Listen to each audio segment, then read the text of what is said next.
Welcome to Finance and Accounting Essentials, a concise lecture designed to build practical financial understanding for managers. Over the next slides, we'll explore core financial statements, key principles, and tools that help you assess performance and make smarter funding and investment decisions. Think of this as a roadmap for reading reports, tracking cash, and using finance to drive strategy. This slide introduces the three core financial statements and how they work together. The balance sheet is a snapshot of assets, liabilities, and equity at a point in time. The income statement shows profit over a period, and the cash flow statement tracks liquidity from operations, investing, and financing. Mastering their links helps managers assess solvency, profitability, and funding needs quickly. The foundation of reliable accounting rests on four fundamental principles: double-entry bookkeeping, the accrual concept, the matching principle, and the going concern assumption. Together, they ensure every transaction is recorded twice, revenues and expenses are matched in period, and the business is treated as ongoing, which builds credible records, reduces dispute risk, and lowers the cost of capital by earning stakeholder trust. A well-designed chart of accounts is the scaffolding of any financial system, creating a coded, structured list for assets, liabilities, equity, revenue, and expenses. This systematic categorization makes posting consistent, accelerates reporting, and supports scalable integration with software. In short, a clear chart of accounts enables efficient data entry, faster statement preparation, and smoother growth as transaction volumes increase. The double entry mechanism keeps accounting honest by recording equal debits and credits, so the accounting equation stays balanced. Debits generally increase assets and expenses, while credits increase liabilities, equity, and revenue, creating a self-balancing check that catches errors, deters fraud through scrutiny, and produces an audit trail essential for internal controls and regulatory compliance.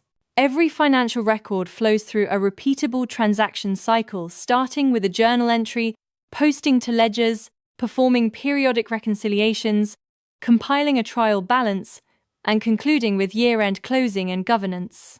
This sequence reveals discrepancies early, supports accuracy throughout reporting, and streamlines closing activities so organizations maintain strong data integrity and reduce surprises at period end. When we analyze profitability, we look at gross, operating, and net margins to see how core costs, managerial efficiency, and taxes affect returns. Tracking these margins over time highlights pricing power, measures cost, control, success, and informs strategic choices about product mix or expansion. Following trends, rather than single numbers, is what turns margin analysis into strategic insight. Liquidity and stability ratios help you understand both short-term bill-paying ability and long-term solvency. Current and quick ratios measure immediate liquidity, while debt to equity and interest coverage assess leverage and capacity to service debt. Combining these metrics offers a fuller picture that secures supplier and creditor confidence and guides prudent financing decisions to lower overall financial risk. Working capital cycles determine how efficiently a company generates cash from operations, using metrics like inventory days, receivables collection, and total asset turnover. Faster cycles free cash, reduce borrowing needs, and improve return on assets.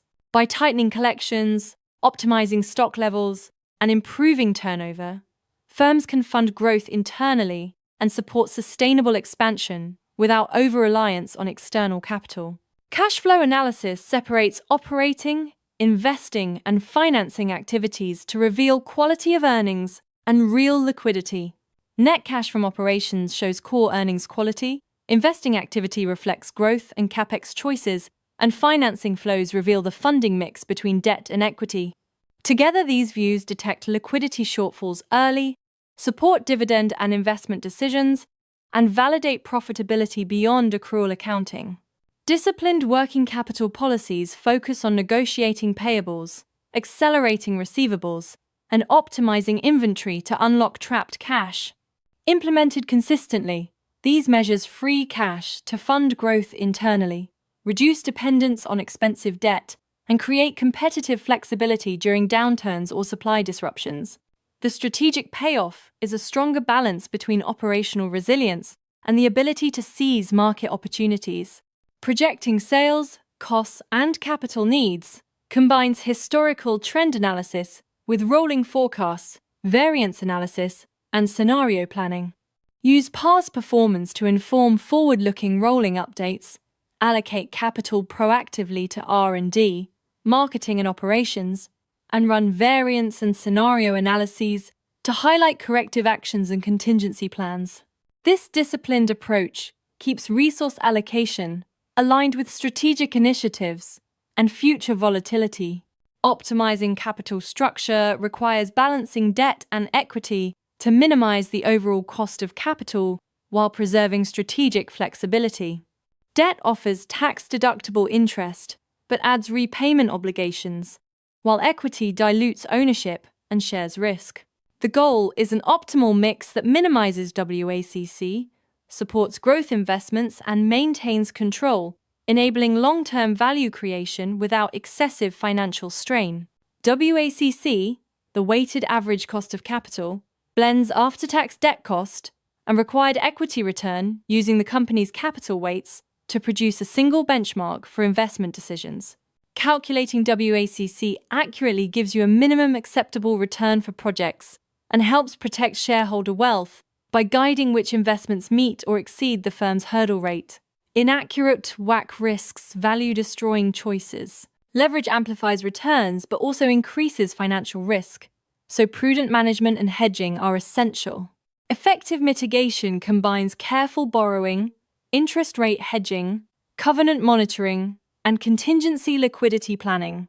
These measures help maintain strategic autonomy and provide cushions for operations, ensuring that moderate leverage supports growth while excessive debt does not jeopardize long-term stability.